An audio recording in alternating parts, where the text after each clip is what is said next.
Yun, so good morning, no? So kagabi kahit ganyan kaingay, nakatulog pa rin tayo dahil sa sobrang pagod kay Mount Fuji.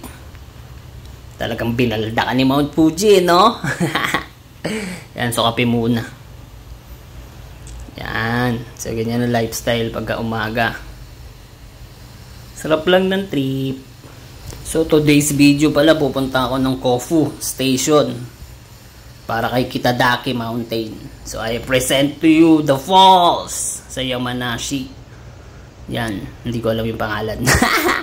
Yan, so bago yan, mag-aano muna ako, maliligo muna ako dyan. So ganyan yung lifestyle ko, no?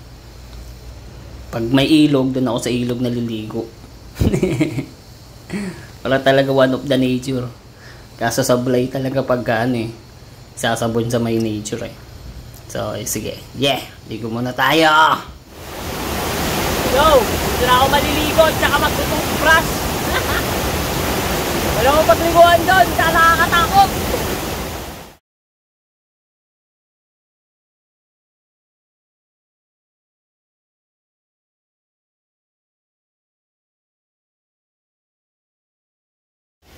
Bro, grabe ang lamig ng tubig! Shit, grabe! Lamig, ice cold!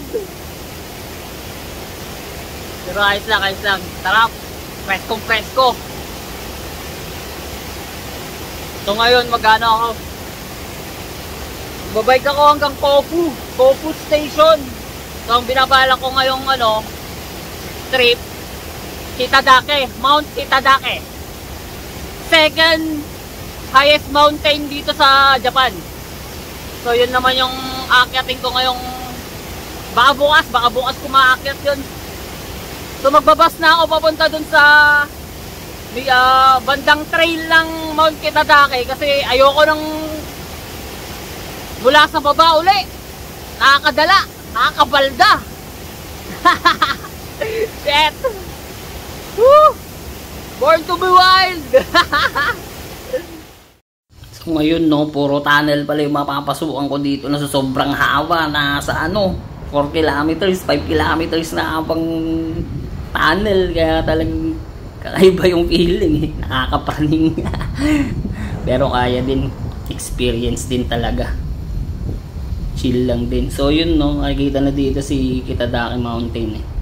Siguro yung isa dyan sa nasa harapan ko yung si Kitadake. Basta medyo malayo. Yun yung pangalawang mataas na bundok dito sa Japan, no? Pangalawa kay Mount Fuji. Yeah! Yo! Day 13! So pag nakikita nyo yun, doon ako pupunta. Yun. Kitadake Mountain. So babiking ko yun hanggang dito, no? Ay doon! Mula dito hanggang doon, babiking ko, no? Yeah! See you later! Kitadake? Or tomorrow, I think. Not sure talaga kung si Kitadake talaga yung pinicturean ko na yan, no? So papunta na ako sa Kofu. So 32 kilometers lang yung aning ko. Pero bukas na ako makakarating dyan. Bukas ang start ng hiking dyan, sigurado. So mag-enjoy muna ako sa journey. Yes! Alright! This is the price. So dito uphill to kaya medyo pagod dyan. Pero pagkatapos ng uphill na yan, dire-diretso na pababa na yan. Ako, napakasarap. Talagang enjoy din yung rides ko dyan kasi puro downhill lang din talaga. Kaya all goods. Yan, nag-enjoy. So ito tunnel na almost 4 kilometers, 5 kilometers din ata itong tunnel na to. So nakakaprining dyan eh. So mga ilang minuto rin talaga ako dito sa loob na to. Kaya medyo nakakaaling din talaga. So yan, tinime-lapse ko na lang para talagang mapilisan lang din.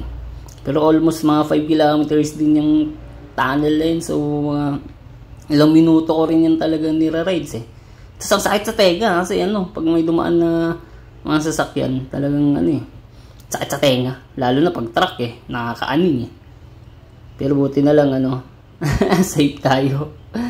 Pero all goods lang din, experience, tunnel. Kasi pag uwi ng Pinas, dun na lang sa ano, sa amin sa Baguio may tunnel. Wala na masyadong tunnel dun sa ano, sa Pinas. So enjoy na to ano. So layo rin talaga na itong tunnel na to, kaya talagang padjak. Ano eh, padjak tooling talaga ako dito eh. Kasi yun, nakalabas na. Ito, dire-diretso na ito pababa. Yan, dito na ako mag-e-enjoy talaga na kahit hindi ka pumadjak eh, yung gravity na yung tutulong sa'yo pa po ano, mag-rides. So enjoy dito. Kapag nag-rides, tinitingnan ko na lang yung mga view.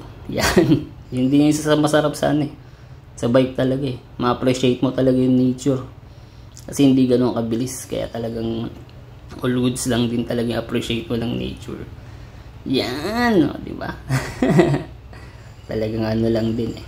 Downhill lang. Chill na chill lang. Yes. So papunta na ako dito ng ano, Copo Station. So, doon sa Copo Station, may bus doon papunta sa ano, jump off sa Kitadake. So, yun. So, okay yung sasakay ka na lang bus kasi ano, hindi naman walang paglalabasan dun eh, para dun sa papuntahan kong ano eh, next na mountain pagkatapos ng Kitadake. So pagkatapos ko dito, ano na eh, iniisip ko dun sa Kamikochi naman sa Minagano. So yan, joy! Palayo na rin kasi to kay Mount Fuji, kaya halos yung daan talaga pababa na. Kasi si Mount Fuji nga yung pinakamataas. So dito no sa Japan no, kung makikita mo talaga yung mga bundok, halos walang mga ano eh, walang landslide ganyan, tapos punong-puno pa talaga ng mga puno. Gawa nga kasi ng ano, dito sa Japan talagang tinitreasure nila yung ano, yung nature nila. Talagang gamit na gamit yung pondo ng gobyerno nila sa ano, sa nature. So meron talaga yung pang nature no. Yung halos na ano kasi dito sa Japan, pag may nakuwang pera sa basura, sinosurrender yun sa ano, sa City Hall, tapos yun ginagamit yun sa ano, pag-preserve ng nature nila. Pati yung mga ano, yung mga kung makikita dito sa mga ano, sa mga convenience store, meron doon yung mga ano, parang katulad sa Pinas na parang bantay bata na ano, can, yung donation na ganun. Yun ginagamit din yun dun sa ano, pag-preserve din ng ano, ng nature dito sa Japan. So ano no, malaking kita rin yun kasi sobrang dami rin talagang convenience dito, kaya pag pinagsama-sama yun, billion yan din yun, kaya talagang anong malaki ang pondo ng ano, gobyerno sa pag-preserve sa ano, nature ng Japan. So amazing talaga no, pag nasa first world country ka no, talagang pag magagaling talaga mga leader, talagang ano, magaling din talaga yung ano, mangyayari sa bansa. So hopefully sana ganun din na yung sa ano, sa Pinas.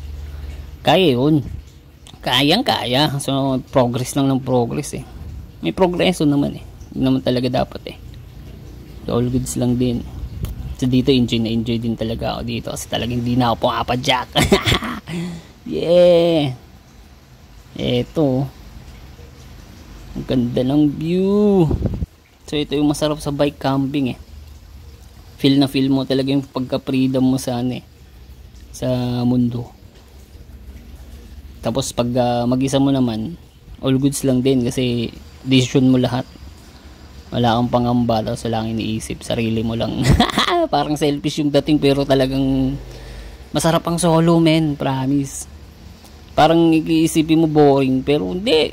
Connect with nature, mga galon, connect with yourself na lang para talagang ano, all goods. Sarap din nan. Talagang ikikwento mo rin yan sa ano, sa mga new generation na mga kakita nito, ay talaga may pagyayabang mo kasi nagawa mo yung mga ganitong bagay eh, na isa iba hindi naman ganun ka ano, ka freedom kasi nga responsibilities, mga ganun. Kaya sa akin mas masarap pag ano, magkaroon ng pamilya pag talagang na-enjoy mo na yung pagkabinata mo. So dito ina-enjoy ko na yung pagkabinata ko kasi mga few months na lang ano eh, lalabas na yung baby ko. So hindi naman sa mawawala yung freedom, medyo magiging limitado lang.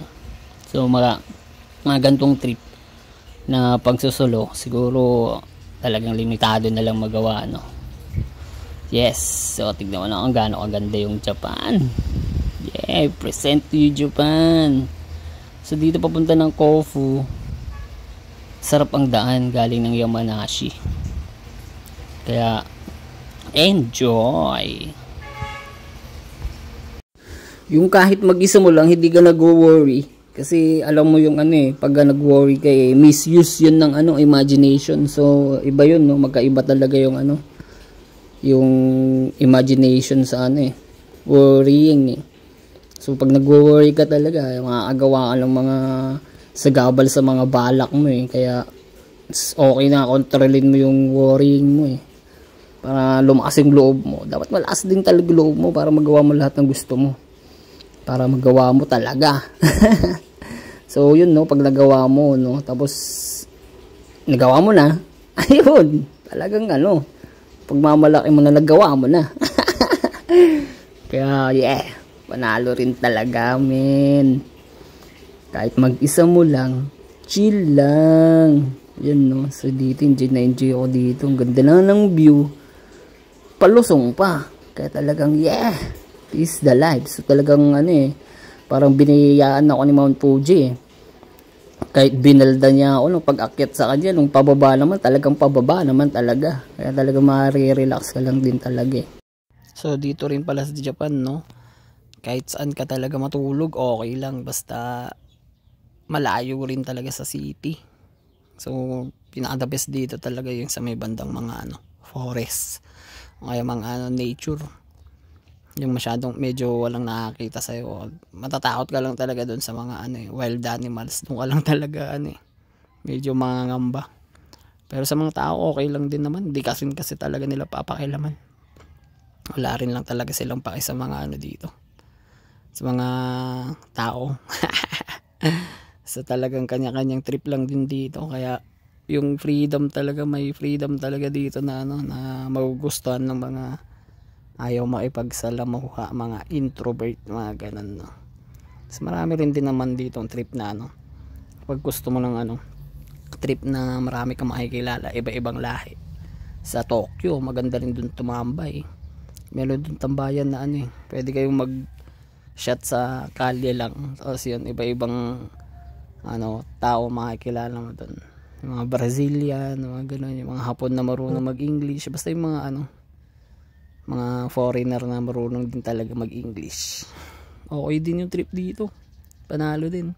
Sarap din mabuhay dito lalo na pag single ka.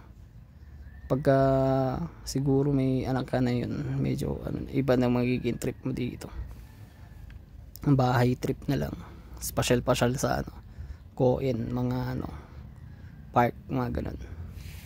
Kasama yung anak, tapos camping din. Dapat may sasakyan na pag ka may anak na talaga. So dito papahinga muna ako, tapos magcha-charge din sa mga convenience store na mga ganito, may mga free charge ganun.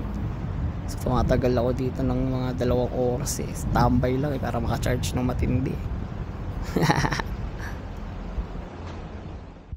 Dito nakarating na ako so reward for yourself.